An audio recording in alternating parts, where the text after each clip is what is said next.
Hello friends, इस particular video में मैं डिटेल में बताऊंगा एचडीएफसी के पर्सनल लोन के बारे में कि अगर आपका ईएमआई अगर कट रहा है तो अगर मान लीजिए 7 तारीख को कट रहा है, अगर 7 तारीख को आपके अकाउंट में एनफ बैलेंस नहीं है तो फिर क्या होगा, कितना एडिशनल चार्जेस लगेंगे, बाउंस चार्ज इसको बोलते हैं।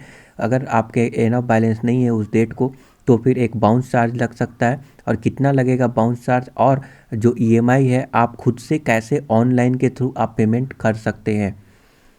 ओके, उसको मैं डिटेल में डिस्कशन करूंगा विथ माय रेफरेंस, तो डेफिनेटली ये वीडियो आपको पसंद आएगा। सबसे पहले आप अगर नेट बैंकिंग एचडीएफसी का नेट बैंकिंग लॉगिन करेंगे तो कुछ इस प्रकार का इंटरफेस देखने को मिलेगा, जिसमें आपको लोन के सेक्शन में जाना है। सिंपल है, लोन के सेक्शन में जाइए, उस पर क्लिक कीजिए। ठीक है, इस पर जैसे ही क्लिक करेंगे कुछ इस प्रकार से इंटरफेस देखने को मिलेगा। मैं अपना पर्सनल लोन का डिटेल में दिखाता हूँ। टोटल 3,80,000 मैंने लोन लिया था 36 मंथ के लिए, टेन्योर के लिए, जिसमें ईच मंथ 12,439 मैं पे कर रहा हूँ। ठीक है, आप समझ गए। ओके, ये इंपॉर्टेंट इन्फॉर्मेशन मैं दिखाया। नाउ अगर मान लीजिए कि 7 तारीख को ईच मंथ हमारा ईएमआई डिडक्ट होता है, किसी भी रीज़न से एनफ बैलेंस हमारे अकाउंट में नहीं है, तो एक बाउंस चार्ज तो लग ही जाएगा। आप मान के चलिए कि वो बाउंस चार्ज लगेगा। ठीक है, आप कुछ भी नहीं कर सकते अगर डिडक्ट करने का प्रयास हुआ, अगर नहीं हो पाया तो।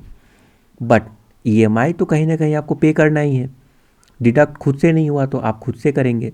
तो आप खुद से कैसे कर सकते हैं उसको पहले देखते हैं। मैंने खुद भी किया हुआ हूँ तो उसका भी मैं रेफरेंस दिखाऊंगा। तो यहाँ पे सबसे पहले आपको रिक्वेस्ट के सेक्शन में जाना है और सबसे लास्ट में at the end pay over dues EMI and charges select करना है, और यहाँ पे आपको सिलेक्ट करना है लोन। तो यहाँ पे मैं क्लिक करूँगा, ड्रॉप डाउन में ऑप्शन आया, मैंने अपने लोन को, मैंने अपने अकाउंट नंबर को यहाँ पे मैं सिलेक्ट कर लूँगा। ओके, अकाउंट नंबर को सिलेक्ट करके मैं कंटिन्यू करता हूँ। तो सिंपल है, मैंने यहाँ पे क्लिक किया, अपने अकाउंट नंबर को सिलेक्ट किया, उसके बाद मैं कंटिन्यू करूँगा। और जैसे ही कंटिन्यू किया तो ये किया, ये तो एक मैसेज आ रहा है कि can not proceed here is a no over dues amount, क्योंकि मैंने सारा ईएमआई पे कर चुका हूँ, अब तक का सारा क्लियर है, इसीलिए मेरे लिए ये डिसेबल्ड है। ये ऑप्शन आपके लिए इनेबल हो सकता है, नहीं भी हो सकता है।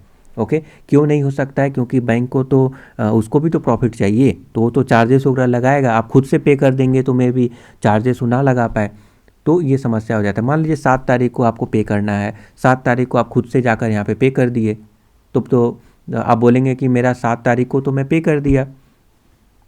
आप तो ईएमआई तो पे कर ही दिए ना, 7 तारीख को करना चाहिए था, आपने कर दिया, तो फिर किस चीज़ का चार्जेस? तो इसीलिए जो है बैंक भी बहुत चालाक है, वो क्या करेगा, ये ऑप्शन को डिसेबल करके रखता है। तो बट मैंने पे किया था एक बार, वो मैं आपको दिखाता हूँ। तो मैं यहाँ पे जाऊँगा इस ऑप्शन में, इंक्वायरी के सेक्शन में। ओके, इंक्वायरी के सेक्शन में मैं जाऊँगा और मैं फ्यूचर ऑनलाइन ट्रांजेक्शन हिस्ट्री को मैं आपको दिखाऊँगा। ओके, तो मैंने यहाँ पे जस्ट ऑनलाइन ट्रांजैक्शन हिस्ट्री पे क्लिक किया, मैं अपना अकाउंट नंबर यहाँ पे सिलेक्ट किया और यहाँ पे मैं व्यू पे क्लिक कर दूंगा। जैसे ही मैंने व्यू पे क्लिक किया तो यहाँ पे डिटेल आ गया होगा आपके सामने, जिसमें आप नोटिस किए होंगे 8 मई 2020 को ओवर ड्यूज अमाउंट मैंने पे किया 50 रुपीज़। मैं टेस्ट करने के लिए 50 रुपीज़ पे किया, देखा कि हमारा जो ईएमआई का जो ईएमआई जो मैं पे करता हूँ उसका अमाउंट में डिडक्शन हुआ कि नहीं। मैं देखा कि ये डिडक्शन हो गया, इसका मतलब ये वर्क कर रहा है।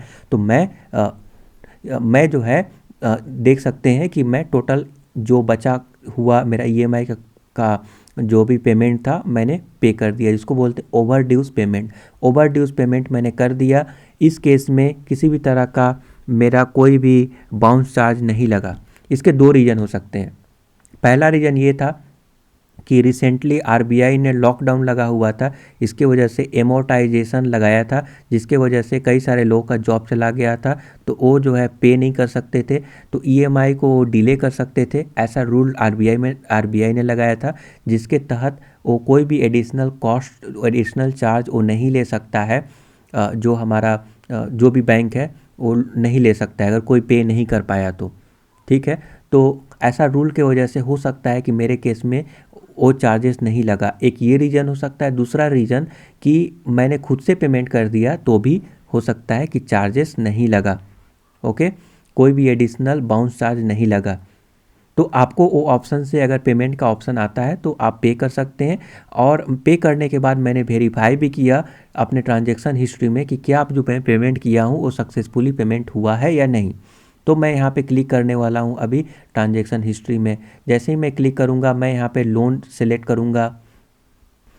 तो चलिए मैं अपना लोन यहाँ पे सिलेक्ट कर लेता हूँ, अकाउंट नंबर, और मैं व्यू पे क्लिक करूँगा। व्यू पे क्लिक करते ही आप यहाँ पे नोटिस करेंगे कि ईएमआई जो है यहाँ पर इस ईएमआई स्टेटस पेड दिखा रहा है। क्यों? क्योंकि मैंने सारा ईएमआई को ऑलमोस्ट मैं पे करते जा रहा हूँ। तो यहाँ पे पेड लिख रहा है, जिस मंथ में मैं पे कर रहा हूँ उस मंथ में मेरा पेड लिख रहा है। सिंपल है, आप समझ गए होंगे। देखिए, देख सकते हैं ईएमआई डेट भी यहाँ पे नज़र आ रहा होगा। ईच मंथ 7 तारीख को मैं ईएमआई मैं पे किया और मेरा पेड हो गया। तो मैं वहाँ पे ऑनलाइन के थ्रू मैं पेमेंट करके यहाँ पे मैं वेरीफाई कर लिया कि काम कर रहा है कि नहीं। मैं देखा कि काम कर रहा है, डेट्स गुड। नाउ अब हम क्वेश्चन पे आते हैं कि मान लीजिए कि आप वो ऑप्शन डिसेबल है आपके केस में, आप ऑनलाइन पेमेंट नहीं कर पा रहे हैं, ईएमआई पे नहीं कर पा रहे हैं, तो क्या होगा। तो देखिए, हो सकता है कि एमोटाइजेशन की वजह से मेरे केस में पैसा नहीं लगा, बट आपके केस में जो कॉस्ट है, जो एडिशनल जो चार्जेस है वो लग सकता है। तो कितना लगेगा वो भी मैं बताऊंगा। सबसे पहले सिनारियो समझते हैं कि मान लीजिए कि 7 तारीख को अकाउंट से बैलेंस ईएमआई चार्ज कटने वाला है बट नहीं कट पाया, तो कब कटेगा फिर। तो आपको क्या करना है, अपने अकाउंट में एनफ पैसा डाल देना है और वो ऑटोमेटिकली वो काट लेगा। ठीक है, ऑटोमेटिकली वो काट लेगा। और जो चार्जेस है वो तो लग ही जाएगा। चार्जेस कितना लगेगा, चलिए पहले मैं वो रेफरेंस में दिखाता हूँ। तो मैं स्टेटमेंट में आपको दिखा रहा हूँ कि मेरा जो है, देख सकते हैं 7 तारीख को कटने वाला था, बट अचानक से जो है हमारा बैलेंस माइनस में चला गया क्योंकि एनफ बैलेंस नहीं था। तो दोबारा से रीस्टोर्ड हो गया और ईएमआई नहीं कट पाया। ईएमआई नहीं कट पाने की वजह से बाउंस चार्ज लग गया। उसके बाद मैंने जैसे ही मुझे रियलाइज़ हुआ कि ईएमआई नहीं कट पाया, उसी दिन मैंने अकाउंट में पैसा डाल दिया, एनफ बैलेंस डाल दिया। एनफ बैलेंस डालते ही अगले दिन मेरा अकाउंट से पैसा जो है कट डिडक्ट हो गया। तो सबसे पहले क्या हुआ, होल्ड हुआ, पैसा होल्ड में चला गया। मैं परेशान था कि होल्ड में ये तो चला गया, ये डिडक्ट भी नहीं हो रहा है, अब क्या किया जाए। बैंक में मैं जाना नहीं चाहता था ये सारे प्रोसेस के लिए। ओके, तो कस्टमर केयर में कॉल्स नहीं लग रहे थे। तो यहाँ पे क्या हुआ, ऑटोमेटिकली डिडक्ट हो गया। तो आपको भी घबराना नहीं चाहिए, ये मैं प्रूफेन है, मैं रेफरेंस के साथ मैं ये सारा सिनारियो में दिखा रहा हूँ, आपके साथ भी ऐसा हो सकता है। तो ईएमआई तो ऑटोमेटिकली डिडक्ट हो गया, but what about bounce charge. और ईएमआई अगर पे नहीं करेंगे तो कितना चार्ज लगेगा। देखिए, इंटायर मंथ के लिए आप चाहें तो ईएमआई को पे नहीं करना चाहते हैं तो स्किप कर सकते हैं। चार्जेस जितना लगना था उतना लगेगा, एक बार बाउंस हो गया तो चार्जेस लगेगा। आप इंटायर मंथ में पैसा अपने अकाउंट में डालिए या फिर मत डालिए, कोई फ़र्क नहीं पड़ता है। पूरे 1 मंथ के लिए चार्जेस लग गया तो तुरंत मैंने पे कर दिया उसी डेट को।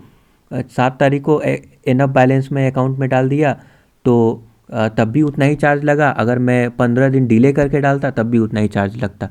टोटल इंटायर मंथ में मैं डिले कर सकता था, हमारे पास ऑप्शन था, बट फिर भी एक चार्ज लग गया। नाउ यहाँ पे आप नोटिस करेंगे कि मेरा बाउंस चार्ज कब लगा और कितना लगा। ठीक है, तो आप यहाँ पे नोटिस करेंगे कि मेरा अगले वीक 13 तारीख को बाउंस चार्ज लगा, ओवर ड्यूज लोन रिकवर्ड। उन्होंने जो रिकवर्ड किया हमसे उसका एक एडिशनल चार्ज लगा। तो ऐसा हो सकता है कि क्योंकि दोबारा से उन्होंने पैसा डिडक्ट किया, उसका एक एडिशनल चार्ज लिया, वो चार्जेस था 649, यही है बाउंस चार्ज, और आपके केस में भी लग सकता है। ठीक है, अगर आप ऑनलाइन अगर पे कर देते हैं तो हो सकता है ये चार्ज ना लगे, क्योंकि ये रिकवर्ड वो नहीं कर रहा है, आप खुद से पे कर रहे हैं। हो सकता है ये बाउंस चार्ज ना लगे, बट वो ऑप्शन अगर डिसेबल्ड है तो आपके पास कोई ऑप्शन नहीं है, ये बाउंस चार्ज लगेगा। बैंक को, एचडीएफसी को ये कमाने का एक टाइप का जरिया है, जो एडिशनल चार्जेस वगैरह इस टाइप के लगाता रहता है। इंटरनेट बैंकिंग, मोबाइल बैंकिंग, थोड़ा उसमें बग्स वगैरह और थोड़ा प्रॉब्लम्स वगैरह आते रहते हैं, मैं बहुत बार फील किया हूँ। तो इस वजह से भी मे बी वहाँ पे आप ऑनलाइन पे ना कर पाएँ और इस टाइप के चार्जेस लग जाए।